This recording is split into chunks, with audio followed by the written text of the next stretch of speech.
Baik, Assalamualaikum warahmatullahi wabarakatuh. Selamat pagi dan salam sejahtera untuk kita semua. Perkenalkan, nama saya Irmayani. Saya adalah mahasiswa PPG Prajabatan gelombang kedua LPTK Universitas Mataram. Pada hari ini kami melakukan kegiatan pameran karya yang berhubungan dengan pelaksanaan pembelajaran yang kami lakukan di sekolah tempat kami PPL.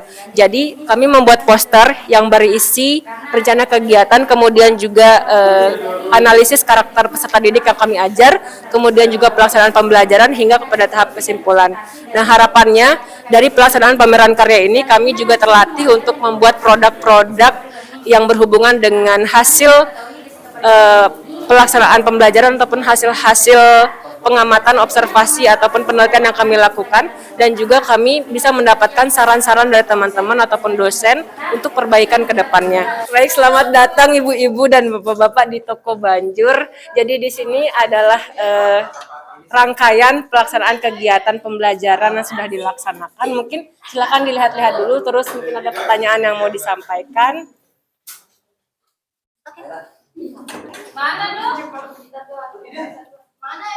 Jadi dimulai dari rencana kegiatannya, kemudian menganalisis karakter anak-anak, terus pelaksanaan kegiatan pembelajarannya dimulai dari kegiatan awal, inti, penutup, sama hasil tes diagnostiknya. Kemudian juga dirangkai dengan materi ajar yang digunakan apa, modelnya, hasil pelaksanaannya, hingga ke kesimpulannya.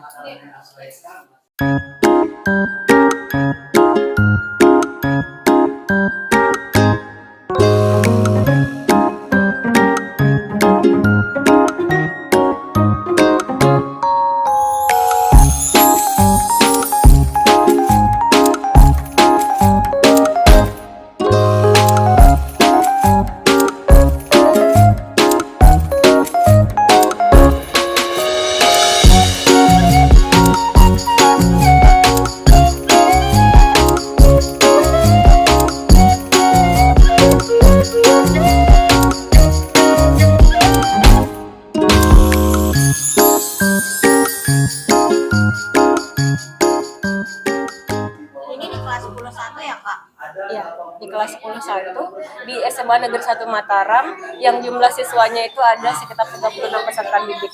Dan di hari pelaksanaannya itu semuanya masuk ke kelas, kemudian juga tes diagnostiknya berjalan sesuai dengan yang sudah direncanakan, tetapi memang pada saat pelaksanaan model pembelajarannya PJBL karena nggak cukup satu kali pertemuan sehingga dirangkai pada pertemuan berikutnya.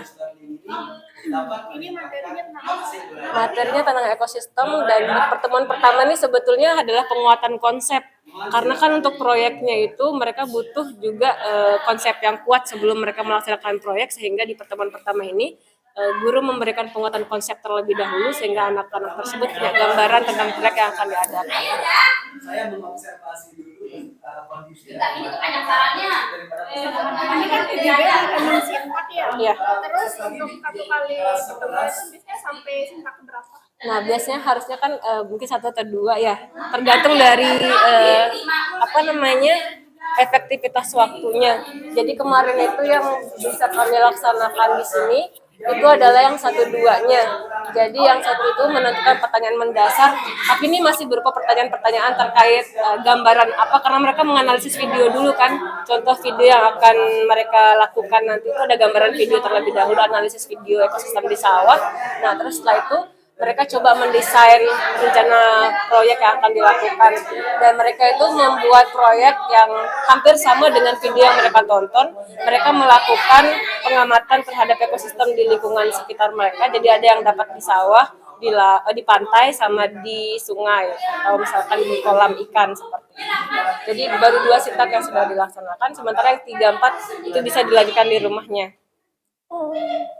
Seperti itu. Nah, memang pada saat pelaksanaan pun juga ada beberapa tantangan yang dihadapi oleh pengajar, di mana pengajar mungkin tidak bisa memantau semua kelas, semua siswa. Jadi ada beberapa siswa yang sempat mungkin bermain HP sejenak gitu, sama juga sempat membuat keributan sejenak, tetapi itu diberitakan oleh observer. Jadi observer dan pengajar juga saling bekerja sama untuk nanti melakukan perbaikan lebih lanjutnya. Mungkin ada saran dari Pak Demi, Bu Dadis, silakan boleh dituliskan di sini. Terima kasih. Oke, silakan Pak. Masukkan aja deh. Terima kasih Bu Dadis. Iya, terima kasih kembali. Iya, terima kasih. Ya, sedikit aja terkait sama hasil di sintaknya sama rencana tindak lanjut. Terima kasih. Silakan Pak. Karena saya belum melihat asesmen yang digunakan nih. Oh iya, asesmen yang digunakan, oke. Mungkin saya bisa jelaskan ya. Jadi di sini asesmen yang digunakan itu ada asesmen diagnostik, ada juga sumatif sama yang formatif untuk proses kegiatannya. Nah, asesmen yang diagnostik itu kami berikan 10 soal. Jadi ada 5 soal asesmen diagnostik yang kognitifnya, ada 5 soal yang asesmen diagnostik yang non kognitifnya. Nah, sementara kalau yang sumatifnya itu adalah berupa pilihan ganda. Nah, terus kalau yang formatifnya itu seperti misalnya penilaian saat dia tampil presentasi dan kemampuan komunikasinya. Namun yang baru dilaksanakan di pertemuan pertama ini adalah asesmen yang diagnostik dulu. Sama ada juga sudah masuk ke yang penampilan dia saat presentasi, tapi mungkin belum menyeluruh karena belum selesai proyeknya itu. Oke. Terima kasih. Yap. Silakan Bu Yanti. Mungkin ada hal-hal yang ingin ditanyakan terlebih dahulu sebelum memberikan saran. Ini berarti dilakukannya di kelas 10 ya? Ya, di kelas 10-1 di SMA Negeri 1 Mataram. Berarti sudah menggunakan modul ajar. Sudah, karena di SMA 1 Mataram sudah menggunakan kurikulum Merdeka untuk kelas 10-nya, jadi menggunakan modul ajar untuk perangkat pembelajarannya. Oke. Kelasnya itu di kelas 10 MIPA 1. Nah, sekarang atau profil kelasnya itu jadi kelas 10 MIPA 1 ini terdiri dari laki-laki 16 siswa dan perempuan 19 siswa. Kemudian karakteristik peserta didiknya kita bisa lihat itu kelebihannya itu dia terampil dalam memecahkan masalah, kemudian senang berdiskusi dalam kelompok, kemudian antusias mengeksplorasi pengetahuannya. Nah, kekurangannya tadi di sini yaitu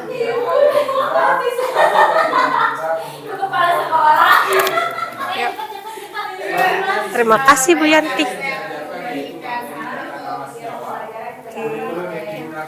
Oh iya, kira-kira Mungkin yang mau saya tanyakan di sini, kita tahu SMA 1 itu sekolah yang bagus, sekolah favorit, tapi pasti ada tetap ditemukan kesulitan-kesulitan selama mengajarkan materi ini.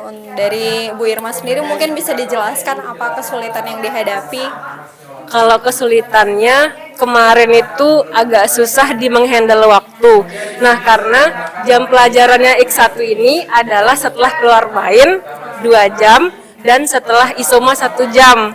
Nah, jadi untuk membawa anak-anak ke kelas tepat waktu kalau setelah keluar main itu agak susah karena biasanya mereka itu ngantri di kantin, ngantri lama makanannya. Terus belum lagi mereka itu dapatnya ngantrinya lama, belum lagi makannya juga belum mereka habiskan di jam istirahat itu. Nah, sehingga agak lama sekitar 10 menit mungkin telatnya kemarin untuk masuk ke kelas. Nah, kemudian yang kedua saat isoma.